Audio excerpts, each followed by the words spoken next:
Esse é o Conversa de Livro. E no episódio de hoje eu trouxe o livro fantástico do George MacDonald. Eu concluí essa leitura com um misto de sentimentos e confesso que não foi nada do que eu esperava. Eu peguei para ler por causa do C.S. Lewis, o autor das Crônicas de Nárnia. Ele comentou em sua autobiografia, Surpreendido pela Alegria, que Fantastic foi uma leitura que ele fez em uma viagem de trem quando ele era bem jovem. Ele escreveu que o frio intenso fazia arder as orelhas. Todo um prazeroso final de semana de leituras me aguardava. Virando-me para a banca de livros e revistas, escolhi um Everyman sobre a capa poeirenta, Fantastic, um conto de fados de George MacDonald. Logo chegou o trem. Ainda me lembro da voz do cabineiro berrando os nomes das vilas, Saxão e doce como uma noz. Trem para Brookham, Effingham, Horsley. Na mesma noite comecei a ler meu novo livro.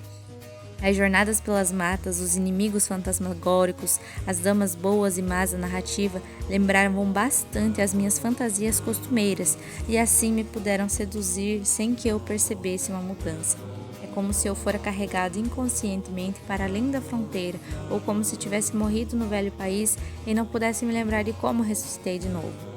Quando C.S. Lewis fala sobre esse livro, Fantastic, eu fiquei muito curiosa e, sabendo que tinha ele na minha estante, imediatamente após terminar Surpreendido pela Alegria, eu comecei a ler Fantastic. E foi com muitas expectativas, sabe? Enfim, a história acompanha Anodos, nosso protagonista. Ele é um jovem que entra em uma terra mágica, o Reino das Fadas, e lá ele vive diversas experiências fantásticas. Para muitos leitores modernos, Fantastic pode ser considerado uma leitura difícil ou despertar sentimentos esquisitos, e confesso que em certo momento eu encontrei dificuldade no progresso da leitura. O começo da história desperta em nós uma curiosidade, pois sabendo que é um livro que se trata de um conto de fadas, nós temos certas expectativas, querendo ou não. E o protagonista, ele de certa forma, ele entra nesse novo mundo, né? Ele conhece muitos personagens no decorrer da história. Nós temos árvores que andam e falam, que me lembrou o Senhor dos Anéis, mas não tem nada a ver com o que o Tolkien escreve. E ler Fantastic despertou uma sensação de viver um sonho, né? Porque é uma escrita onírica. Os ambientes mudam com uma frequência muito grande. São várias interações, muitos personagens, ele conhece muitas pessoas ali nesse Reino das Fadas.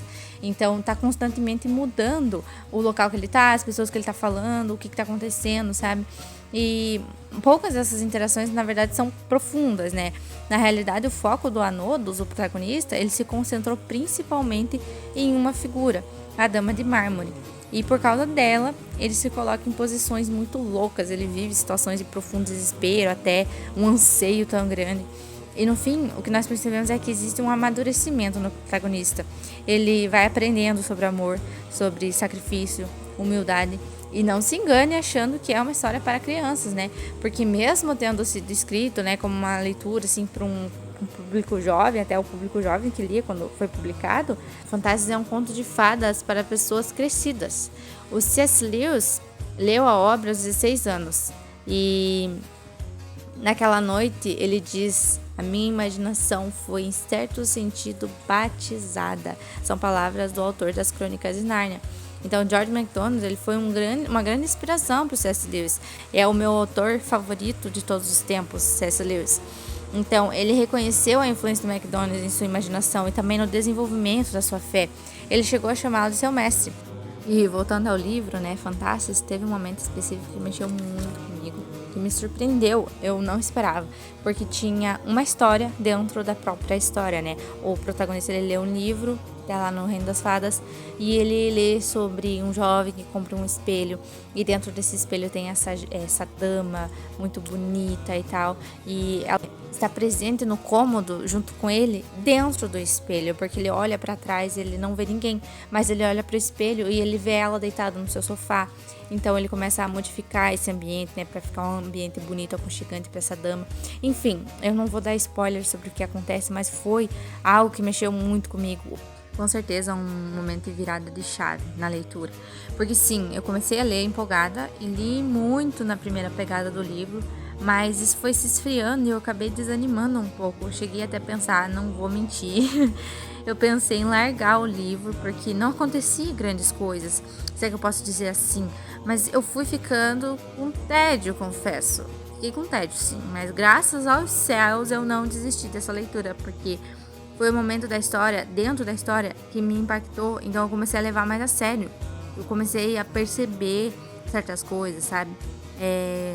Percebi que a sombra temível, o que ela significava, né? Essa sombra que acompanhava o protagonista Nodus a partir de um certo momento da história, né? Quando ele abre um guarda-roupa, a sombra começa a acompanhar ele.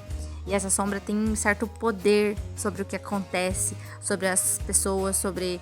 Enfim, o próprio Nodus em seu estado de feiura. O que me deixou contente com o desenvolvimento, a conclusão do livro, né? Que foi a humildade do protagonista. Quando ele, spoiler, se torna um escudeiro, posso dizer, ajudante do cavaleiro, e ele se sacrifica pelo bem, sem pensar, sabe, em si próprio. Foi uma grata surpresa. Eu gostei muito do desenvolvimento e da conclusão dessa história no Reino das Fadas. E eu já esperava, assim, que no final tudo se mostrasse como um sonho mesmo, mas mesmo assim ele viveu aquilo. A experiência ficou nele, no Anodus. A maturidade, ela não evaporou junto com o Reino das Fadas. Então foi uma leitura que sim, eu gostei muito, mesmo com algumas dificuldades no meio, do meio para o fim. Tem momentos de poemas e em forma de canções que eu não sou muito chegada e tinha muito disso, mas compensa toda a beleza lírica, as descrições, as florestas, os cavaleiros, as fadinhas, as reflexões, os castelos, tudo isso valeu a pena e é o tipo de livro para você guardar e revisitar com os anos sem sombra de dúvidas. Então, citando aqui C.S. Lewis e Tolkien, né, sobre as suas opiniões sobre George MacDonald, sobre a escrita dele. O C.S. Lewis, como já comentei, né, foi graças a ele que eu comecei a ler o Fantasmas com muita vontade, né, pela experiência que ele teve.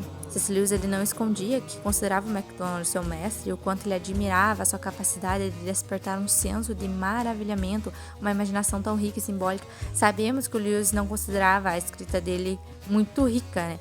Ele até disse, numa introdução de Fantasmas da Thomas Nelson Brasil, que é a edição que eu li, ele diz assim: se definirmos a literatura como uma arte cujo meio são as palavras, então certamente MacDonald não tem lugar na primeira fila, quiçá nem mesmo na segunda. Ou seja, ele não era um grande admirador assim de dizer, nossa, que escrita maravilhosa, que genial e não sei o que lá e tal. Por mais que ele apreciasse o uso do MacDonald dos contos de fadas para transmitir verdade sobre a alma humana, ele destaca que isso, de certa forma, triunfava sobre os outros elementos de escrita. Então, isso era um ponto a ser destacado, né? O Lewis admirava, teve sim a sua inspiração, né, no George MacDonald, muitas vezes foi de grande importância para sua escrita, mas temos sempre um porém, né? Então, e Tolkien também. Tolkien reconhecia o MacDonald como um pioneiro da fantasia moderna, né? Um importante escritor de contos de fadas, mas ele não o considerava um grande gênio. Na verdade, chegou um ponto em que ele afirmou que não conseguia ler o que o MacDonald escrevia, né? Porque, querendo ou não, você vai adquirindo ao longo da vida um senso crítico, você vai lendo muita coisa, você espera certas coisas, tem certas expectativas quando você abre um livro de fantasia, um livro de contos de fadas, um universo fantástico. Então, com tanta bagagem, eu acho que fica difícil você pegar, abrir o Fantasmas e dizer, nossa, que livro genial, porque ele não é genial. Ele é um livro maravilhoso, sim, mas não é genial. Então, é muito fácil pra gente compreender quando o Tolkien fala, né, que a melhor fantasia não deve funcionar principalmente como alegoria. Acredito que tanto da crítica do Tolkien se deve a isso, né, pro George MacDonald, porque ele usa como uma alegoria. Fantasmas muitas vezes até bem óbvio, assim, certas situações ali que o Anodus, o nosso protagonista, enfrenta, passa, decisões que ele tem que tomar. Então, são alegorias, sim. Sabemos que o George MacDonald, ele foi um ministro, né? Ele era cristão e ele usou muito da fé dele para os seus livros. E então, não tem como a gente não esperar que a fé, ela de alguma forma se mostre ali, sabe? Então, esse é um conto de fada, sim, mas tem muito a se considerar. Então, para concluir, Eu dei 5 estrelas para o Fantastas. É um livro que eu recomendo para quem está começando a ler clássico, para quem está começando a ler fantasia. Como eu já disse, é um livro que eu vou visitar com o passar dos anos, vou ler, reler mais algumas vezes. Então, sem sombra de dúvidas, eu indico demais. Então, é isso. Fiquem com Deus e ótimas leituras!